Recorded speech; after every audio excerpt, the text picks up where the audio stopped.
Kinompronta daw ni Ngiwi Jr. ang kanyang pinsan. Siguro hinanap nasaan ang pera. Sino pa? Di si Tambaluslos ba yan siya?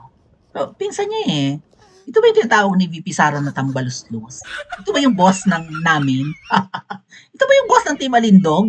Kailan kami makakatikim kay isang maleta man lang pagatian na namin, no? Kasi mali-maleta yung delivery ni Saldico for Tambaluslos ay kay Martin. Sino ba siya? Ano ba to? Nagulo Akyas. Oh, siya ba yung Tambaluslos na tinatawag? Nagtatanong tayo, no? Marcos confronted Romualdez over funds, sabi daw po ni Toby Chanco. Yung Toby Chanco na yun, tuwang-tuwa tayo nung mga nakaraan, di ba? Pero ano rin, talagang pakawala ni Ngiwe Jr. din yun eh. Kamag-anak yata yung Toby Chanco na yun eh. Di ba? Yung ang anak ay TikTokerer na Matso. Ito, kilala niyo yun? Yung anak niyang kaibigan ng mga laude.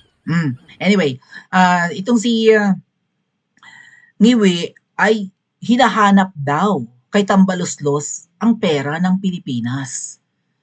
Ay kasi nga mga kababayan, the power of the purse ay nasa kamay ng mga kongresista, ng mga legislators. Ang kaba ng bayan ay hawak ng mga buwaya. Sabi nga po, symbolic lang yung pagiging powerful ng presidente or ng executive branch. Ang totoong pinaka-powerful sa tatlong yan, executive, legislative, or legislature at saka judiciary, ay ang legislative branch. Yan yung mga senador at mga kongresista, lalo na ang lower house. Sila ang may control ng ating kadatungan. Sila ang magde-decide. Although singiwi ang magsasubmit ng budget, pero i-review yan ng mga kongresista. So, minsan nagkakaroon ng mga insertions, amendments. At kapag nagustuhan ng presidente yung mga insertions at kung ano pang binago, pirma agad. Yun na yung budget. So, kung hindi aprubahan ng mga nasa lower house yun, ay hindi, bakit doon mo ilalagay ang lahat? Ay, bakit ilalagay mo lahat sa flood control? Ay, bakit sa infra mo ilalagay lahat? Bakit hindi mo ilagay sa sa mga budget namin, ng opisina namin? Hindi pwede yan. Anyway, mukha namang magkakukuntsaba mga ate at kuya. Ito si Chanko, parang duda rin ako dito. Talaga bang kinompronta ni Ngiwi ang kanyang pinsan? Hindi ba natatakot si Ngiwi kay Tambaluslos? Kasi mga kababayan, sino may sabi niyan sa amin? I think isa sa mga puting ahas ang nagsabi niyan. Yeah, I think so. May isang puting ahas nung ako'y nasa isang bansa na pinuntahan ko na hindi dito sa Middle East. Pero may puting ahas doon na nakausap ko personally, ang sinabi niya ay, noong panahon ng pandemic, mga kababayan, walang pera ang mag-asawang bangag. Namulubi sila ng malala, although si ahas ay may mga negosyo. Like, may law firm si ahas, di ba? Si babaeng ahas. Pero namulubi raw ang mga yan. Kasi nga nagpa-recount sila eh. Right? Nagpa-recount sila laban kay BFF Lenny. So, ilang milyon ang ginastos? 200 plus million yata. Millions. So, namulubi ang mag-asawa. Plus, singiwi, mukhang na-depress, nagkukulong laang sa bahay or sa kwarto, and nagpupulvoro, nangayayat ng bonggang-bongga. So, ang gastusin na mag-asawa, alam niyo naman, very New York yung babaitang impacta, di ba? Very New York. So, maluho pa rin naman. Hindi naman nagtatrabaho yung inutil na asawa. So, si Tambaluslos daw ang nilalapitan na mag-asawang bangag para tumustos or para meron silang pagkunan ng gagastusin. So, malaki ang utang na loob nila kay Tambaluslos. Lalo na nung panahon na walang trabaho si Ngiwi at tinalo ni BFF Lenny. Nag-aaliluya nga 'di ba yung babaeng ahas para ibigay ang Department of Agriculture kay Ngiwi ni Tatay Digong. Hindi pinagbigyan ni Tatay Digong. Ano sabi ni Tatay Digong? Ayokong magkaroon ng cabinet secretary na ante. So masama ang loob ng mga yan. Biro mo namulubi tapos hindi man lang mabigyan ng pwesto si Ngiwi. Eh bakit? Bakit kayo bibigyan? Sino kayo? Ano ang naiambag nyo kay Tatay Digong para manalo? Besides, alam ni Tatay Digong na, di ba, panahon ng war on drugs ni Tatay Digong, alam na niya kung sino ang mga prominenteng tao na mga lulong. Di umano, si Mangga nag-aliluya kay Tatay Digong, lumuhod, umiyak, huwag lang pangalanan ni PRRD ang Ngiwi na yan, na isa sa mga kilalang nyodik. Oh, so siguro pinagbigyan ni PRRD si Mangga sa kanyang pag-iyak-iyak at pagdrama-drama at pag-aleluya dahil may utang na loob si Tatay Digong. O di hindi na booking na Nyodic i-take out. Pero kung noon pa man siguro binuking na ni PRRD, no, hindi niya pinagbigyan yung di umano'y pakiusap ni Mangga na huwag mo i-booking ang kanyang kapatid, eh di wala sanang political career yan ngayon. Kaso mo out of utang na loob siguro, 'di ba? Dahil si Mangga isa sa mga tumustos ng candidacy ni PRRD, o di tumahimik si PRRD, hindi binanggit ang pangalan nung niwi na yan na nagpapabembang sa tubig. Oh, pero nung panahon nga na wala yang trabaho, hindi naman nagtatrabaho yan syempre, feeling prinsipe dahil sila yung hari, sila ang royalty noong panahon ng mga magulang niya. 'Di ba, hari at reyna ang magulang niya, siya prinsipe. Prinsipe o Anes? Sirena. Tayo comment yan sa comment section. Ano ba, prinsipe ba siya o Serena na kailangang ilublob sa drum? Kasi mahilig siyang magtubig. Diba? So, nung panahon na wala yung trabaho at walang posisyon sa gobyerno dahil tinalo ni BFF Lenny, si Tambaluslos daw ang nagtutustos ng kanilang pangangailangan, kay Tambaluslos daw humihingi ang mga yan. So malaki ang utang na loob nila kay Tambaluslos. Tapos nung nag-election, si Tambaluslos din ang gumastos. Kasi ang mag-asawang bangag, according to VP Sara, ay ibinubulsa ang lahat ng campaign donations. Ayaw maglabas. Naging hangul-hangul sa kwarta, naging patay gutom sa pera kasi nga namulubi.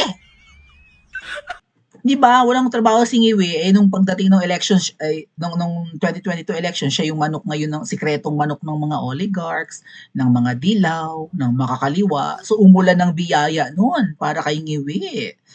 At yan siguro yung dahilan kung bakit yung headquarters ni Ngiwi ay hiwalay sa headquarters ni VP Sara. Di ba dapat ganun? Magka-tandem kayo, dapat iisang headquarters nyo. Tama? Ay hiwalay ating. Kabilang EDSA ang kaliwa ng EDSA kung nakaharap kayo papunta kayong QC, o kaliwa ng EDSA yung headquarters ni Ngiwi, yung kulay blue na building, pagkatawid yun ng Ilog Pasig, nasa kanan naman yung kay VP Sara. Magkahiwalay sila ating. Siguro para hindi makita yung mga monkey business at kung ano pa man, or kung sino pa man yung mga pumupunta, magbibigay at kumakausap kay Ngiwi. Sabi ni 'di ba ni Miss Marlica, nagkakandalaglagan na nga raw yung pera, umaawas na nga raw sa mga lalagyan sa dami ng natanggap ng mga yan. So tumibati-ba ng bongga, tapos sabi ni VP Sara nun, bakit ikaw ang gumagastos? Sabi niya kay Tambaluslos, bakit ikaw ang gumagastos ng aming kampanya? Marami namang donations na tinatanggap si Ngiwi. Sabi daw ni Tambaluslos, ayaw daw maglabas ni Ngiwi at saka ni Ahas ng pera. So si Tambaluslos ang naglalabas ng pera. Sabi ni VP Sara, ganito na lang, merong mga taong tumatawag sa akin, kinokontak ako at gustong tumulong. Kung gusto mo, ikaw nang kumausap, tanggapin mo ang tulong nila para hindi ka maubusan. Sabi raw ni VP Sara yan kay Tambaluslos. Anong sabi ng Tambaluslos? Hindi, okay lang. Babawiin ko naman ang lahat ng ginastos ko pagka nanalo na kayo. Sigurado namang mananalo kayo. Sabi ni VP Sara, legit naman na negosyante itong si Tambaluslos. Ang akala ko, yung sinabi niyang babawiin niya, yung ginastos niya, ay dadaanin niya siguro sa mga, di ba, sa pagkakaroon ng kontrata sa government. Kasi negosyante nga si Tambaluslos. So, 'di ba, kukunin niyang kliyente or customer ang gobyerno, and then kikita yung negosyo niya kung ano man yung supplies na ibibigay niya or itulong niya sa, 'di ba? Sa kanya, kung anong negosyo ang pwede niyang magamit para makapartner ang government. Iba raw ang ginawa ni Tambaluslos, yung babawiin pala ay mali-maleta ating pera ng Pilipinas. Ngayon, hinahanap ngayon ni Ngiwi, nasaan na ang mga pondo? Sabi ni Toby Chanko. Ayan. Di ba si Toby Chanko yan? Toby Chanko says PBBM confronted Romualdez over diverted house funds, ordered return but it never happened. Pinababalik daw ang pera, hindi raw ibinalik ni Tambaluslos. May rival, may sigalot talaga ang magpinsan. At bakit hindi mo ibinabalik ang pera, Tambaluslos? Pera mo yon? Hanggang kumpronta na lang? Wala kang gagawin, Ngiwi, para parusahan yan? Yang corruption ng flood control. Kung ang involved diyan mga kongresista, sino ang leader ng mga buhaya nung mga panahong yon na bumabaha ang korapsyon, 'di ba pinsan mo? Oh, kumpronta lang, uutusan mo lang na ibalik ang pera, nasaan ang may naibalik na mga kababayan sa trilyong ninakaw? Wala, lumipas na lang yung 2025, mukhang walang naibalik na pera, kung meron baka barya.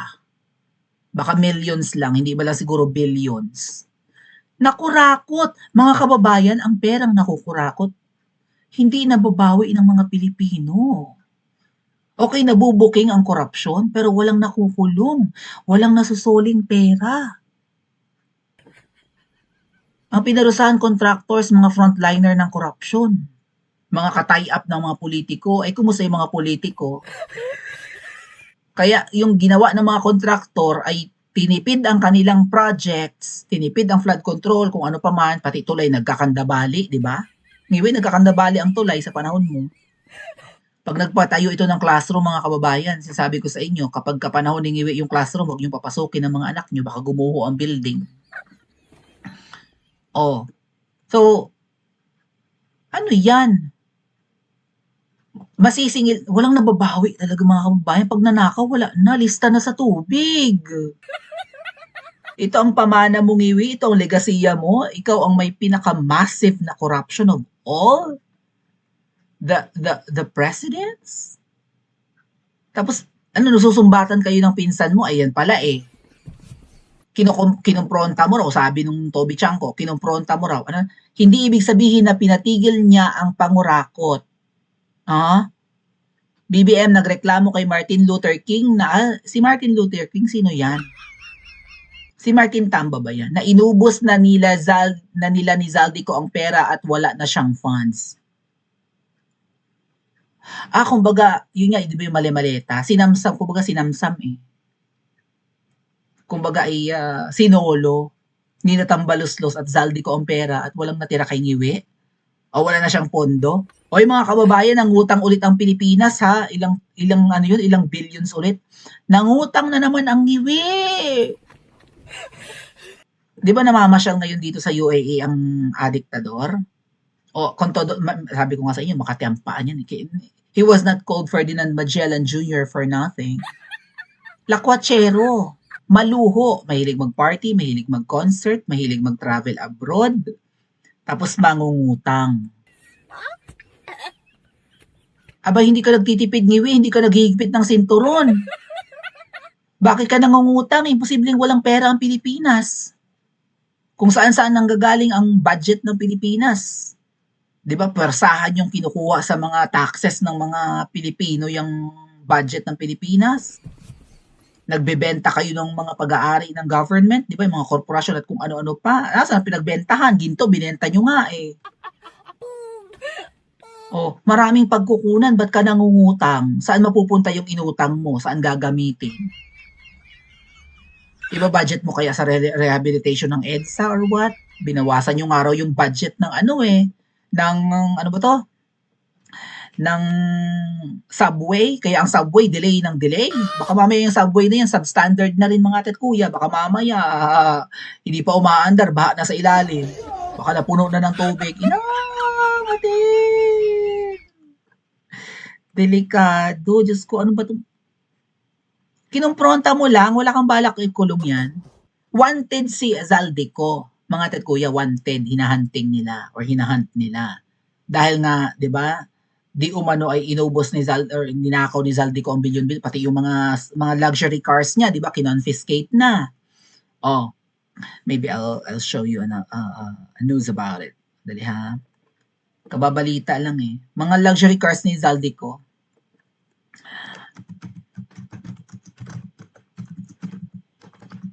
Okay. Saan ang walita? Luxury car ni Diskaya at Zaldico pinambili pera ng mamamayang Pilipino. Ayun kay Diskaya sa taas, ito naman kay Zaldico. So binalita na yan Itinurn over na daw sa Independent Commission on Infrastructure ang mga luxury cars ni Zaldico. So anong gagawin dito? Ibibenta. At saan gagamitin ang pera? Kasi hindi daw binabudgetan ni ng Iwi itong ICI. So, baka itong mga luxury cars ang gagamiting